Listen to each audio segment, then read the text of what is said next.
What's up, y'all? It's Joe Budden. It's my favorite part of the holidays, Prize Picks, the best place to get real money action while watching your favorite sports. Join now because this holiday season, Prize Picks is giving millions in player rewards. Download the Prize Picks app today and use code TACKLE and get $50 instantly when you play $5. That's code TACKLE on Prize Picks to get $50 instantly when you play $5. Prize Picks, America's #1 daily fantasy sports app. Must be present in certain states. Visit prizepicks.com for restrictions and details. Hey, I'm Ryan Reynolds. Recently, I asked Mint Mobile's legal team if big wireless companies are allowed to raise prices due to inflation. They said yes. And then when I asked if raising prices technically violates those onerous two-year contracts, they said, "What the f*** are you talking about, you insane Hollywood ass?" So to recap, we're cutting the price of Mint Unlimited from $30 a month to just $15 a month. Give it a try at mintmobile.com/switch. $45 up front for 3 months plus taxes and fees. Promo rate for new customers for limited time. Unlimited more than 40 gigabytes per month. Slows full terms at mintmobile.com.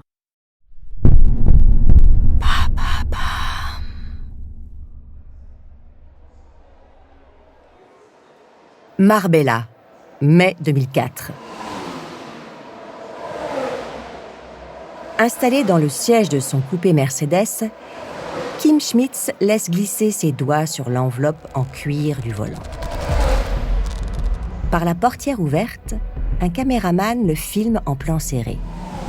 Kim sourit. Il est en état d'extase. Le rallye clandestin Gumball 3000 est un moment hors du temps.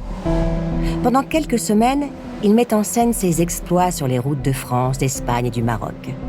Des heures d'images où les carrosseries brillent au soleil, les moteurs rugissent et les bolides sillonnent des bandes d'asphalte pas plus larges que des trottoirs. Pendant la course, il propose aux autres pilotes un concours de la meilleure vidéo du rallye. À l'époque, Facebook a quelques mois d'existence et YouTube n'est encore qu'un projet. Quant à Google Videos, il ne verra le jour qu'en 2006. Autant dire une éternité à l'ère du numérique. Le principal défi du partage de vidéos est que les fichiers sont gros, très gros. Pour 2 minutes d'image, on dépasse les 100 mégas. Facile. Le seul moyen de les partager avec d'autres passionnés, c'est de les envoyer en pièces jointes par mail. Pas pratique quand on veut toucher un maximum de monde. Le second problème auquel Kim fait face est d'ordre personnel. Il n'a aucune confiance dans les jeunes loups de la tech californienne. Il n'appartient pas à leur monde. Il ne partage pas leur vision et il n'aime pas leur façon d'être. Kim est un mercenaire. Il vit à Manille, aux Philippines. C'est là que Matthias Hortman et Bram van der Kolk, 2 codeurs de talent, l'ont rejoint pour construire le site de partage Mega Upload. Kim s'occupe de trouver du matos de qualité, écran, disque dur, unité centrale, serveur et bande passante. Hortman et van der Kolk rédigent des lignes de code. Nuit et jour, assis sur des chaises pliantes, ils tapent sur leur clavier. Ils fabriquent une interface sur laquelle les utilisateurs peuvent uploader leurs vidéos. Quand le fichier est déposé dans le serveur, l'interface génère un lien. Il suffit de récupérer le lien pour télécharger le fichier. Simple et imparable. En mai 2005, le site est opérationnel. Mega Upload est né.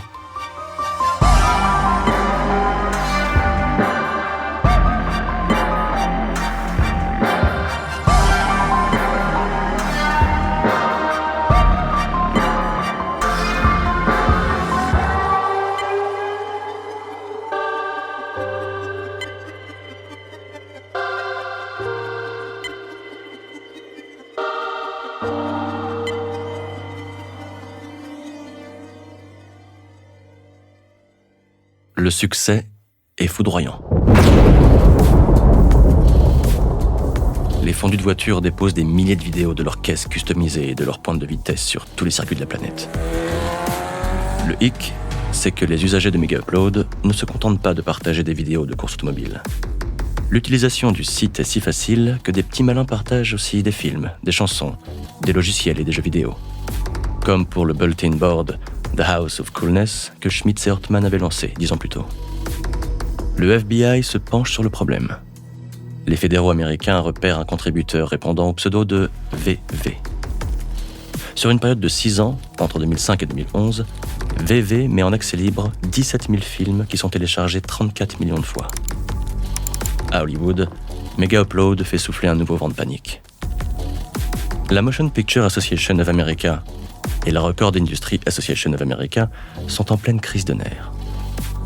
Ces deux puissants syndicats regroupant les artistes et producteurs du cinéma et de l'industrie musicale pensaient avoir réglé le problème du piratage en fermant Napster, premier site de partage illégaux de musique. Puis en ayant eu la peau du logiciel de peer-to-peer Kazaa.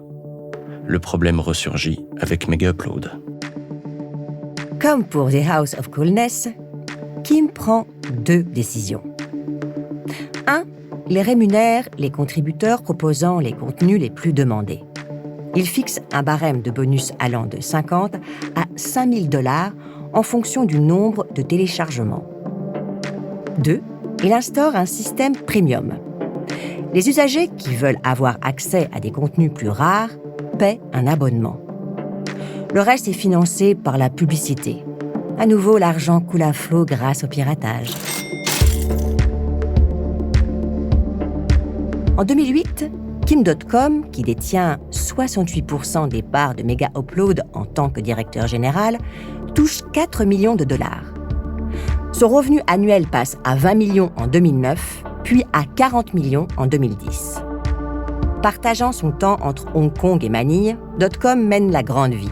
Il rencontre Mona, qu'il épouse en 2009, et devient père de famille dans la foulée. Il file le parfait amour.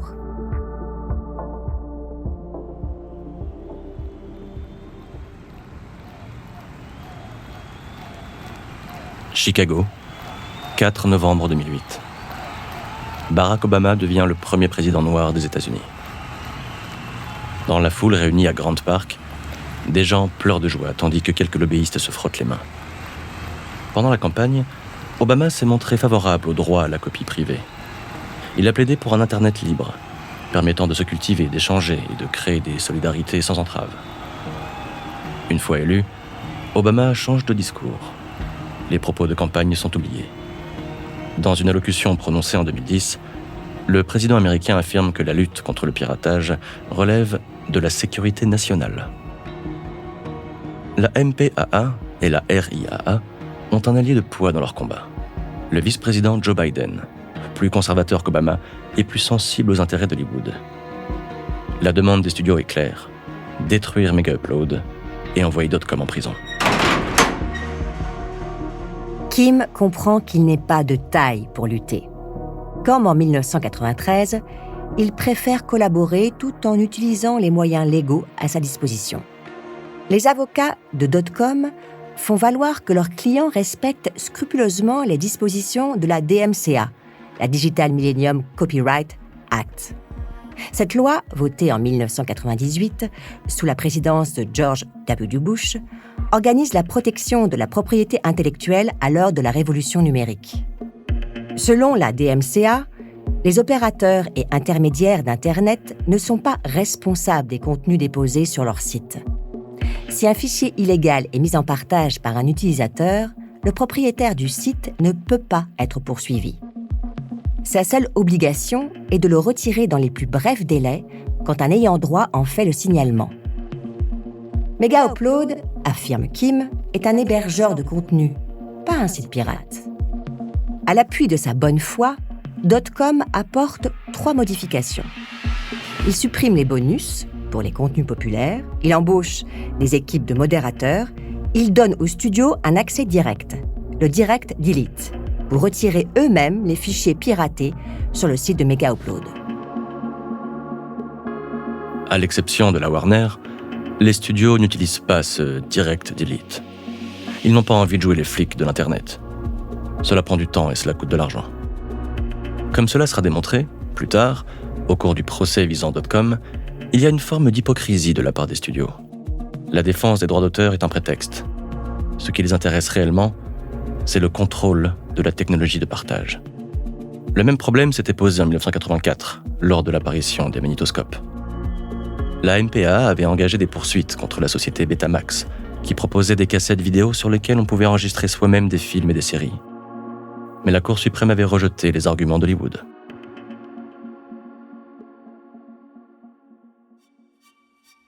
Avant de continuer cet épisode, nous voulions vous remercier pour votre écoute. Si vous voulez continuer de nous soutenir, abonnez-vous à la chaîne Bababam Plus sur Apple Podcasts. Cela vous permettra une écoute en avant-première et sans interruption. Ou bien écoutez ce message de notre partenaire, sans qui ce podcast ne pourrait exister. Ne partez pas, on se retrouve tout de suite. This episode is brought to you by Shopify. Upgrade your business with Shopify, home of the #1 checkout on the planet. Shop Pay boosts conversions up to 50%, meaning fewer carts going abandoned and more sales going cha-ching. So if you're into growing your business, get a commerce platform that's ready to sell wherever your customers are. Visit shopify.com to upgrade your selling today. Ford Pro FinSimple offers flexible financing solutions for all kinds of businesses, whether you're an electrician or run an organic farm. Because we know that your business demands financing that works when you need it, like when your landscaping company lands a new account.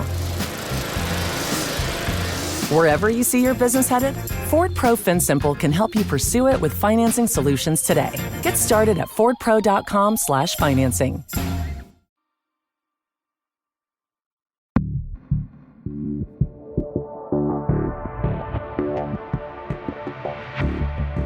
Kim.com met longtemps à saisir le double jeu des ayants droit.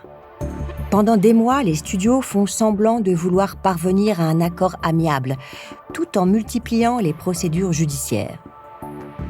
D'intenses échanges de mails montrent la stratégie suivie. À la pointe du combat, Warner essaie de convaincre .com de mettre en valeur les contenus du studio. Warner propose que Mega Upload devienne une vitrine pour leurs films qui ont eu peu ou pas de succès. Le site serait un moyen de rentabiliser des productions médiocres et de servir de produit d'appel pour des films récents qui, eux, seraient proposés en accès payant. En clair, comprend .com, Warner prendrait le contrôle de Mega Upload pour servir ses propres intérêts. Dans ce jeu de dupes au centre duquel se trouve Mega Upload, une vérité finit par émerger. La régulation complète d'Internet, telle que souhaitée par Hollywood, est une chimère. Empêcher tous les actes litigieux reviendrait à geler le réseau mondial et à en faire quelque chose ressemblant à ce qui se pratique en Chine, en Iran ou en Russie. En empêchant une censure a priori, la loi DMCA a permis le développement de l'Internet.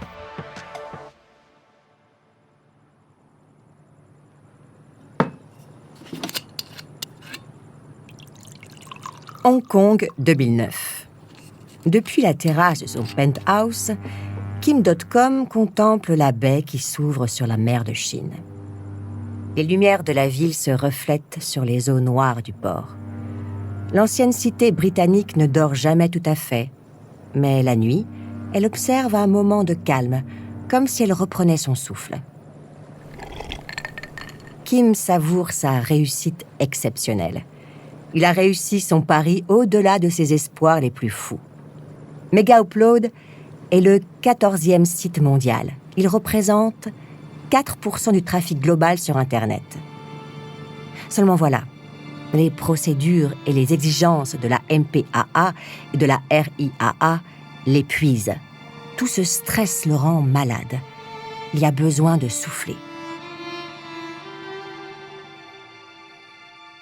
En 2008, Mona et lui ont passé des vacances en Nouvelle-Zélande.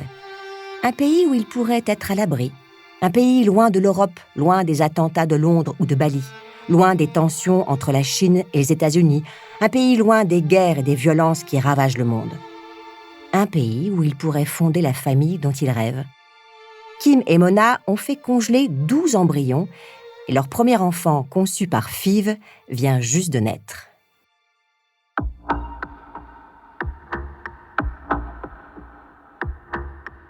La Nouvelle-Zélande applique une politique migratoire stricte.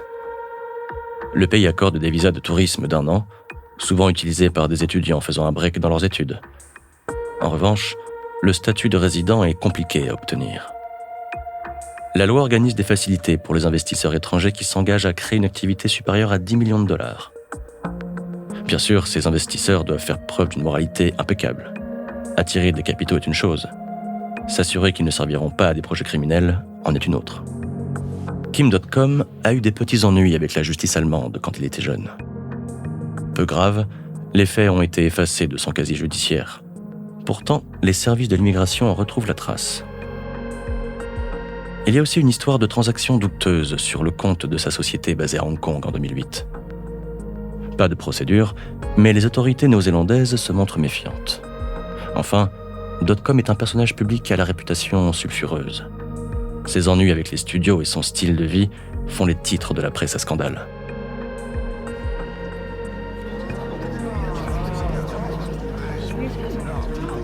Auckland, janvier 2010, ministère de la Justice. Avec son costume Versace et sa coupe de cheveux à $500, David Cooper a l'air de ce qu'il est, un excellent avocat. Avant de se pointer au rendez-vous, accompagné de Kim, il a peaufiné son dossier. Certificat de moralité, casier vierge, bilan comptable et plan d'investissement. Tout est carré. Malgré cela, la négociation s'engage mal. Le représentant du ministère de la Justice, assis en face d'eux, regarde .com d'un air hostile. Le type à la tête du fonctionnaire buté qui prend plaisir à contrarier ses visiteurs.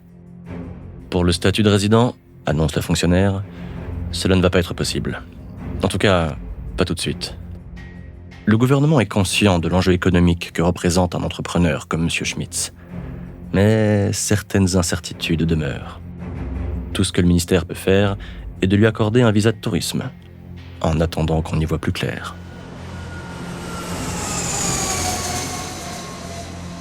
Kim, Mona et leur fils arrivent dans leur jet privé le 5 mars à l'aéroport d'Auckland. .com a repéré un manoir dans la banlieue ultra-chic de Coatesville.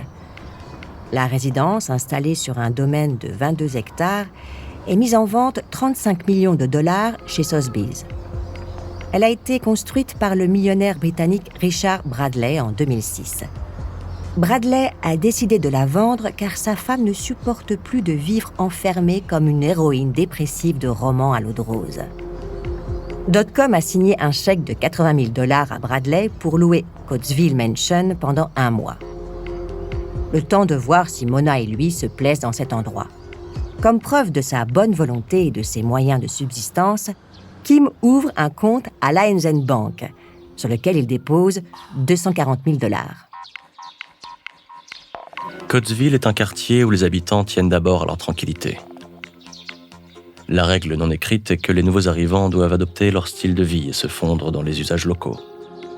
Il ne faut pas plus de quelques jours pour que l'une des résidentes, agacée par le balai incessant des grosses voitures entrant et sortant de la Coatesville Mansion, fasse une recherche sur Google. À sa grande stupéfaction, elle découvre que son nouveau voisin est un ancien pirate informatique dont la réputation est tout sauf convenable. Ni une ni deux, la vieille dame informe le comité de surveillance du quartier et adresse un mail à Richard Bradley en lui demandant de se débarrasser de ce locataire peu recommandable. Furieux du message de la rombière, Kim écrit au comité de surveillance. « Prévenez Interpol, la CIA et la reine d'Angleterre. Essayez de me faire expulser par le premier avion ou détendez-vous et donnez-moi une chance de prouver que je peux être utile à la Nouvelle-Zélande et à ce quartier. » Le ton du mail se veut ironique.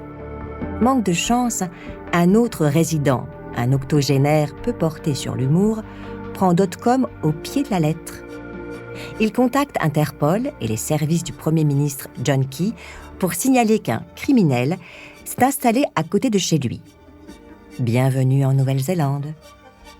Ce que Kim ignore est que cet incident ridicule marque le point de départ d'une bataille judiciaire de 15 années qui va impliquer le ministère de la Justice, les services secrets néo-zélandais et le FBI.